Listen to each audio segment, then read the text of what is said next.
నమస్తే, welcome to our voice. నేను journalist నవత. కొమరంభీం ఆసిఫాబాద్ జిల్లాలో ఎన్నికల రోజు జరిగిన సంఘటన మనందరికీ తెలిసిందే. పోలింగ్ బూత్ దగ్గర మొదలైన చిన్న ఘర్షణ గిరిజన వర్గం మీద వందల సంఖ్యలో దాడి చేయడానికి కారణమైంది. ఈ నేపథ్యంలో కొంత భయభ్రాంతులకు గురై తమ అస్తిత్వం కోసం పోరాడుతున్న గిరిజనులు ప్రభుత్వానికి, పోలీస్ డిపార్ట్మెంట్కి ఒక వినతి లేఖను రాశారు. కానీ ఆ వినతి లేఖ విషయంలో పట్టి పట్టనట్టుగానే ప్రభుత్వాలు వ్యవహరిస్తున్నాయి. అసలు ఫస్ట్ ఆ వినతి లేఖ ఏంటి అనేది చూద్దాం.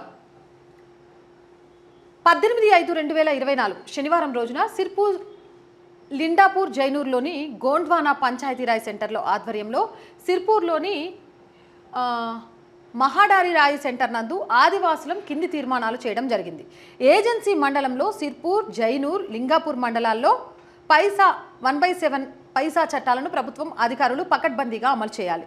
మర్సక్ల లక్ష్మణ్పై దాడి చేసి ముస్లిం గిరిజన నేతలపై చట్టపరమైన చర్యలు తీసుకోవాలి. ప్రభుత్వం ద్వారా అతని కుటుంబానికి 10 లక్షల రూపాయల నష్టపరిహారం అందించాలి. నాణ్యమైన వైద్యం అందించాలి. మసీదులను పరిమితిని తగ్గించాలి. బహిరంగంగా వాళ్ళు ప్రార్థనా సమయాల్లో మైకులను పెట్టకుండా అడ్డుకోవాలి. దీంతో పాటు ఇంకో పేజ్ కూడా ఉంది.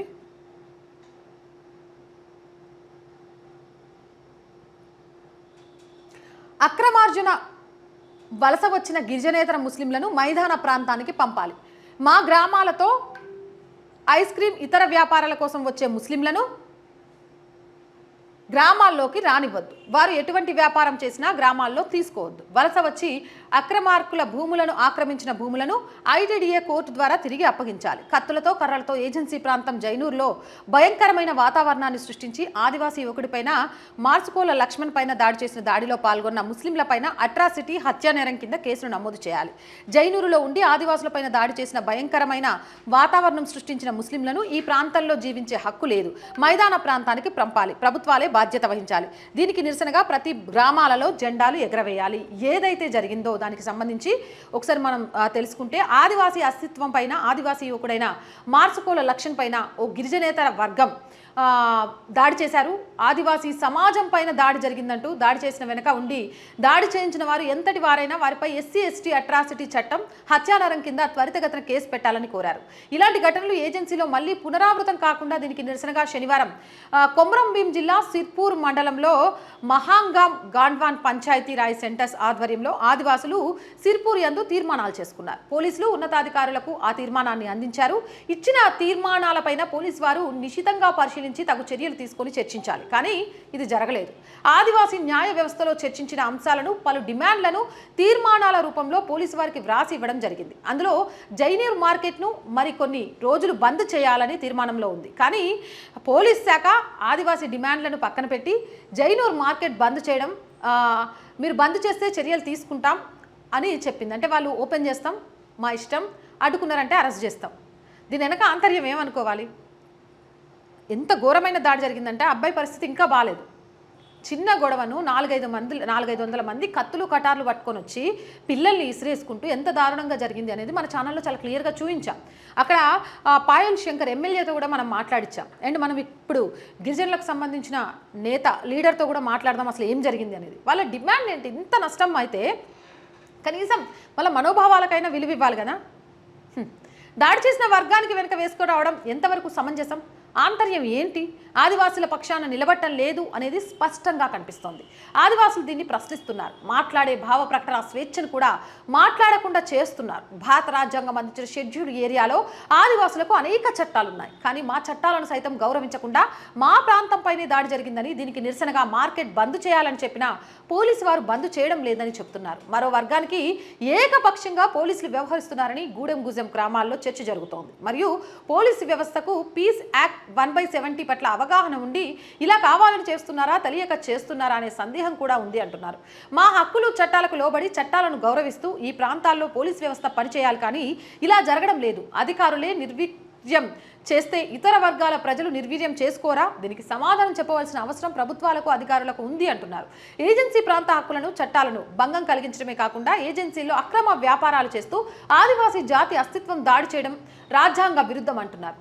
అల్లరి మూకలను గుర్తించి వారిపైన చట్టపరమైన చర్యలు తీసుకోకుండా శాంతియుతంగా నిరసన తెలుపుతున్న ఆదివాసులను చట్టపరమైన చర్యలు తీసుకుంటామని చెప్పడం ఎంతవరకు న్యాయం అంటూ మా ప్రాంతంలో మేము నిరసన చేసుకోవద్దా, భావ ప్రకటన ద్వారా సమాజానికి జరుగుతున్న అన్యాయంపై మాట్లాడొద్దా, అలా ఏ చట్టం చెబుతుందో పోలీస్ వారే చెప్పాలి అని అడుగుతున్నారు. ధర్నాలు చేస్తే అరెస్ట్ చేస్తామంటే చట్టాన్ని చేతిలో తీసుకొని ఓ వర్గం దాడి చేస్తే త్వరితగతిన చట్టపరమైన చర్యలు తీసుకోవాల్సిన బాధ్యత ప్రభుత్వం పోలీసు శాఖ పైన లేదా అంటున్నారు. ఏదో ఎంతో మంది తప్పించుకు తిరుగుతున్నారు, ఇంకొందరు రోడ్డు మీద నేరం చేసి తిరుగుతున్నా పట్టించుకోవడం లేదని ఆరోపణలు ఉన్నాయి. అన్యాయం జరిగిందంటూ నిరసనలు ప్రశ్నించే హక్కును ఆదివాసీ గొంతుకలను కట్టడి చేయడం ఏ రాజ్యాంగం చెబుతుందని ప్రశ్నిస్తున్నారు. తెలంగాణ రాష్ట్ర ఉన్నత రాష్ట్ర పోలీస్ శాఖ, కేంద్ర రాష్ట్ర ఎన్నికల కమిషన్ కొమరంభీం జిల్లా పోలీసు ఉన్నతాధికారులపై విచారణ జరిపించాలి. వీరికి ఆదివాసీల డిమాండ్లను చెప్పిన సమస్యలను ప్రభుత్వానికి తెలపకుండా ఎలాంటి చర్యలు చేపట్టకుండా ఏకపక్షంగా ఇతర వర్గం చెప్పినట్లు నడవడం పట్ల ఆదివాసులు తీవ్రంగా వ్యతిరేకిస్తున్నారు. రాష్ట్ర గవర్నర్, కేంద్ర రాష్ట్ర ఎస్సీ ఎస్టీ కమిషన్, మానవ హక్కుల కమిషన్ స్పందించాలి. అవసరమైతే కోర్టు సైతం సుమోటోగా కేసు తీసుకొని ఆదివాసుల హక్కులను, చట్టాలను అమలు చేయాలని, ఆదివాసుల గోండ్వానా రాయ్ సెంటర్లో చేసిన తీర్మానాలను తక్షణమే అమలు చేయాలని జిల్లా అధికార యంత్రాంగానికి ఆదేశాలు ఇచ్చారు. ఆదివాసుల విన్నపం ఇలాంటి ఘటనపై ప్రతి ఒక్కరూ స్పందించాల్సిన అవసరం ఉంది. ఎందుకు అనంటే ఆదివాసులు వాళ్ళు ఆదిలాబాద్ అనే సెగ్మెంటే వనవాసులు ఆదివాసులకు పెట్టింది పేరు. అవును, సీతక్క ఎక్కడికి వెళ్ళింది? ఎన్నికల సమయంలో ఆదిలాబాద్ మొత్తం ఏమంటారు ప్రభావం చేయగలిగిన సీతక్క ఈరోజు ఆదివాసులు రోడ్డు మీదకి వచ్చి మా హక్కుల కోసం పోరాడుతుంటే మాకు పోలీసులు న్యాయం చేయట్లేదు అని చెప్తున్నారు. మరి ఇప్పుడు ఎందుకు పోరాడట్లేదు? వాళ్ళు అడుగుతున్నవి ఏమీ పెద్ద పెద్ద కాదు. ఏదైతే ఉందో గిరిజనేతరులు ఎవరైతే ఉన్నారో వాళ్ళని మైదాన ప్రాంతాలకు పంపాలి అని చెప్తున్నారు. అక్కడ వ్యాపారాలు చేయొద్దు, మా ప్రాంతాల్లో వాళ్ళు చేయొద్దు అని చెప్తున్నారు. వాళ్ళ మీద ఎస్సీ ఎస్టీ అట్రాసిటీ కేసు, హత్యా నేరం పెట్టాలి అని చెప్తున్నారు. అంటే గిరిజనులంతా కూడా ఎస్టీల కిందకే వస్తారు కదా, మరి వాళ్ళ మీద ఎస్సీ ఎస్టీ అట్రాసిటీ ఎందుకు కేసు పెట్టరు? దీనికి సంబంధించి మనతో గిరిజన నాయకుడు కూడా మాట్లాడడానికి సిద్ధంగా ఉన్నారు. ఒకసారి మాట్లాడే ప్రయత్నం చేద్దాం. కనక యాదవరావు గారు, హలో. మేడం చెప్పండి మేడం. నమస్తే యాదవ్ గారు. నమస్తే నమస్తే, చెప్పండి మేడం. మీ అస్తిత్వం కోసం మీరు పోరాటం చేస్తున్నట్టుగా తెలుస్తోంది. మీ పోరాటానికి మద్దతు దొరకట్లేదు అంటున్నారు. ప్రస్తుత పరిస్థితి ఏంటి? అసలు మీరు ఏ అస్తిత్వాన్ని కోరుకుంటున్నారు? ఒకటి మేడం, మా ప్రాంతం షెడ్యూల్ ఏరియా మేడం. ఇక్కడ 170 పేసా యాక్ట్ ప్రకారంగా మొత్తం ప్రశాంతంగా మేము బతకాలి మేడం. కానీ బతికే పరిస్థితి లేదు ఇప్పుడు. ప్రభుత్వాలు కూడా కేంద్ర రాష్ట్ర ప్రభుత్వాలు రాజ్యాంగబద్ధంగా వచ్చినటువంటి 170 కానీ పేసా కానీ పక్కన అమలు చేస్తే మా ఆశిస్తాం, మా మనగడ ఉంటుంది మేడం. అంటే అసలు ఆ రోజు ఏం జరిగింది? ఎందుకు అంతమంది గిరిజనేతరులు, ఇందులో ముస్లిం సామాజిక వర్గం ఎక్కువగా ఉంది అని విన్నాము. నిజంగా ముస్లిం సామాజిక వర్గమేనా? ఎవరు ఎందుకు అంత పెద్ద పిల్లల్ని లాగి పడేసి తలుపులు పగలగొట్టి కత్తులు, గొడ్డళ్ళు, కర్రలతో దాడి చేశారు? వాస్తవానికి మేడం ఆ రోజు పార్లమెంట్ ఎలక్షన్స్ ఉండే, అందరు కూడా ఎన్నికలు బిజీలో ఉండే మేడం. అందులో మేము కూడా స్థానికంగా కాకుండా మా పక్క మండలంలో మా సెక్రటరీలో పోయినాం. మాకు ఆ విషయం కూడా తెలియదు. కాకపోతే ఒక ముస్లిం కి వడ్ర సామాజిక వర్గానికి చిన్న గొడవ జరిగింది మేడం. ఒక ముస్లిం వ్యక్తి ఇట్లా పోతుంటే కొంచెం తెలిగింది. వడ్డర్ అంటే చాలా మంది పేదలు మేడం, ఆడ కూడా కొన్ని ఇళ్ళు ఉంటాయి పాపం. వడ్డర కులానికి చెందిన వాళ్ళు చాలా పేదవాళ్ళు ఉంటారు మేడం. జైలు పక్కకే ఉంటది. వాళ్ళు చిన్న ఆయన ముస్లిం పోతులు చిన్నగా తలిగింది. చిన్న చిన్న మాట పెద్దగా అయిపోయింది మేడం. అప్పటికి చాలా మంది కూడా ఈ గిరిజనేత మూకులు ఎవరైతున్నారో కత్తులు, కర్రలు పట్టుకుని వచ్చారు. అదే మూమెంట్ లో అంటే కూలి పని చేసే ఒక వ్యక్తి జామ్ అనే ఒక విలేజ్ ఉంటది మేడం జైనుల్లో. ఆయనేమో ఆదివాసి. ఆయన ఏం చేసిండు, ఆటోలో వచ్చి బస్ స్టాండ్ లో దిగిండు. అంటే ఓటు వేయడానికి పోతున్నాడు. పాములవాడ విలేజ్ పక్క మండలే. ఆయన కూడా ఏం జరుగుతుంది అని అంటే ఆమె అది మనకు రెడ్ ఉంటది కదా మేడం, బీజేపీకి సంబంధించిన కాండవ. కామన్ గా మా ఆదివాసులు ఏ కాండవ అయినా ఇస్తారు మేడం. అది ఒక పార్టీ అని కాదు కానీ ఆ కాండవ అయితే ఏం జరుగుతుంది ఇట్లా చూసిండు. వెనుక నుంచి చాలా మంది వచ్చి ఇట్లా కొడితే ఆయన చాలా ప్రాణ పరిస్థితులు ఉన్నాడు మేడం. మేము ఆ విషయం పైన ఆల్రెడీ జిల్లా రాయి సెంటర్ ద్వారా అన్ని ఇక్కడ మొత్తం కూడా జిల్లా రాయి సెంటర్ ద్వారా మొత్తం ఈ లోకల్ ఉన్నటువంటి రాయి సెంటర్ 40 గ్రామాలకు రాయి సెంటర్ ఉంటుంది మేడం, న్యాయ వ్యవస్థ ఆదివాసులది. అక్కడ కూర్చొని ఈ సంఘటన మనం విచారణ చేసుకున్నాం. ఇది కరెక్ట్ కాదు కదా, ఒక ఆదివాసమైన దాడి కాదు, ఇది ఆదివాసి సమాజం పైన దాడి. ఇప్పుడు బ్రతకడానికి వచ్చిన వాళ్ళు ఇప్పటి వరకు చాలా అన్నదమ్ములుగానే ఉన్నాం, కానీ ఇలా జరగడం ఇది దురదృష్టకరమని మేమందరం విచారం చేసి సంబంధించిన వ్యక్తులపై ఎవరైతున్నారో అల్లరి ముగ్గురు వాళ్ళపైన చట్టమైన చర్యలు తీసుకోవాలని కూడా మేము పిటిషన్ కూడా ఇవ్వడం జరిగింది మేడం. బాధితులు కూడా ఇవ్వడం జరిగింది. ప్రస్తుతం మర్స్కోల లక్ష్మణ్ అనే వ్యక్తి ప్రాణాపాయస్తులు ఉన్నారు. వాళ్ళకి ట్రీట్మెంట్ చేయడానికి మేము పోలీసులతో మాట్లాడి ఇక్కడ స్థానికంగా ఉన్నటువంటి డిఎస్పీ కానీ సిఐ కానీ వాళ్ళ పరీక్షలో ట్రీట్మెంట్ హైదరాబాద్ లో జరుగుతుంది మేడం ఇప్పటికి. ఓకే. ఇంకొకటి మీరు తీర్మానం చేసుకున్న వాటిలో కొన్ని ఉన్నాయి. ఏంటి అంటే ఇక్కడున్న ముస్లింలను మైదాన ప్రాంతానికి పంపాలని, వ్యాపారం సాగనివ్వద్దని, అండ్ ఎక్కువ మసీదులకు అవకాశం ఇవ్వద్దని, బయటకు వచ్చి బాహాటంగా ప్రార్థనలు చేయొద్దని. అంటే గతంలో ఏమైనా ఇబ్బందులు జరిగాయా? అసలు ఈ అంశాలు ఎందుకు వచ్చాయి ఆ తీర్మానాలలో? అంటే ఆల్రెడీ ఏజెన్సీ ప్రాంతం అంటే ఫిక్స్ షెడ్యూల్ మేడం. ఇక్కడ ఎవరు రావడానికి ఉండటానికి అసలు అర్హత లేదు. కానీ ఇప్పుడు ఏం జరిగిందంటే, సరే పెద్దలప్పుడు చాలా మంది ఇతర వ్యక్తులు కూడా వచ్చి చాలా మంది కూడా బ్రతుకుతున్నారు, వాళ్ళని ఏమనట్లేదు. కానీ ఇటీవల కాలంలో చట్టాలు హక్కులు మనకు తెలియక ఇప్పుడున్నటువంటి కొంతమంది యువకులు రెచ్చిపోయి ఆదివాసీ ప్రాంతాన్ని ధ్వంసం చేయాలి, ఆదివాసుల పైన దాడి చేయాలి అని ఆలోచిస్తున్నారు. కాబట్టి ఇప్పుడు మాకు చాలా ఇప్పటికే కొంత ఉన్నతంగా చదువుకున్న వాళ్ళు యువకులు మా వాళ్ళు వచ్చారు, కొంచెం చదువుకున్నాం కాబట్టి ఇప్పుడు చట్టాలు నేర్చుకుంటున్నాం. చాలా మందికి అన్యాయం జరుగుతుంది. రేపటి భవిష్యత్తు ఎట్లా ఉంటుంది, రేపు మా పరిస్థితి ఎట్లా ఉంటాయి, ఉన్నటువంటి భూములు కూడా కోల్పోయినాం, ఉన్నటువంటి మా ఇండ్లు కూడా కోల్పోయినాం, రేపు భవిష్యత్తు ఏముంటది. కాబట్టి దీనిపైన చర్చ జరగాలి అని ఆ రాయచంటలో తీర్మానం చేసి కూడా సంబంధిత ఎస్పీ గారికి ఇక్కడ డిఎస్పీతో ఇవ్వడం జరిగింది మేడం. మీరు మార్కెట్ క్లోజ్ చేయాలి, మాకు న్యాయం జరిగేదాకా అని చేస్తే క్లోజ్ చేయము, మీరు నిరసన చేస్తే అరెస్ట్ చేస్తామన్నారట, నిజమేనా? ఇది వాస్తవం మేడం. మేమేమంటామంటే చాలా రోజుల నుంచి సంఘటన జరిగిన రోజు నుంచి కూడా మా ఆదివాసీలు చాలా ఆక్రోషంగా ఉన్నారు. దీనిపైన భారీ స్థాయిలో ఉద్యమం చేద్దామని కూడా డిసైడ్ అయ్యారు. కానీ మేమన్నామంటే ఇది ఎలక్షన్ కోడ్ ఉంది, 144 సెక్షన్ ఉంది కాబట్టి శాంతియుత వాతావరణం కావాలి అని పోలీసులు మాకు చెప్పడం ద్వారా రాయచంద్ర పెద్దలు మేమందరూ కూర్చొని వాళ్ళ సహకరించినాం మేడం 2-3 రోజులు. మళ్ళీ కూడా మీకు ఏం డిమాండ్ ఉందంటే కూడా చెప్పినాం మేము. ఈ ప్రాంతం ఆదివాసీ ప్రాంతము, ఇక్కడ ఇది పేస 107 ఉన్న ప్రాంతం. ఒక వ్యక్తి ఇక్కడ వచ్చి వ్యాపారం కోసం పొద్దున వచ్చి సాయంత్రం పోవాలి. కానీ ఆ పరిస్థితి లేకుండా మీకు స్థలాలు ఇచ్చి మీకు భవనాలు అన్ని కూడా ఇండ్లు అన్ని కట్టుకుని ఉన్నారు. అయినా మేము ఏమనలేదు. కానీ ఇప్పుడేమో మా పైన దాడి జరిగింది కాబట్టి ఖచ్చితంగా మా చట్టాలను అమలు చేయాలనేసి మేము సంబంధిత అధికారులకు కూడా తెలియజేయడం జరిగింది మేడం.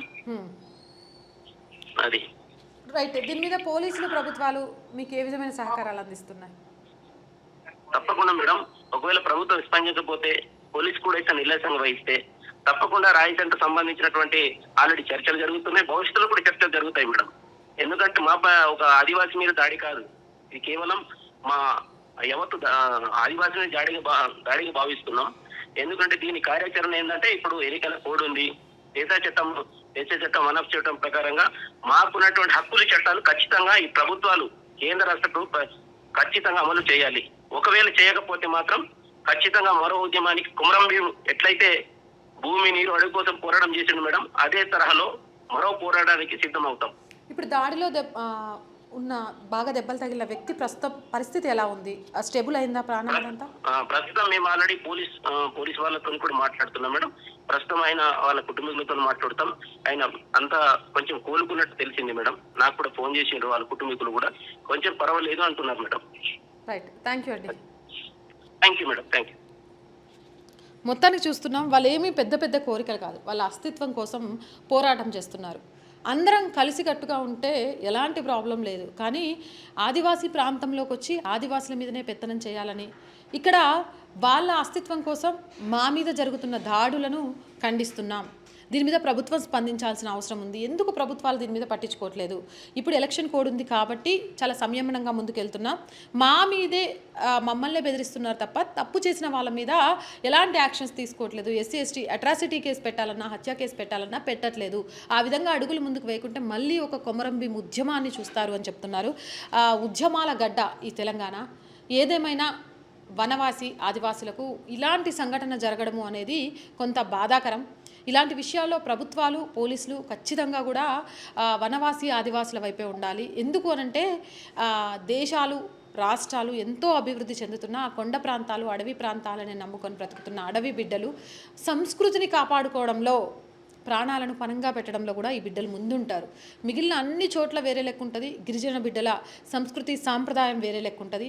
వాళ్ళ సంస్కృతి సాంప్రదాయానికి ఆటంకం కలగనంత వరకు వాళ్ళు ఎవ్వరు జోలికి వెళ్ళరు. కానీ ఆటంకానికి వస్తే ఉద్యమం చేయడానికి కూడా వెనకాడరు.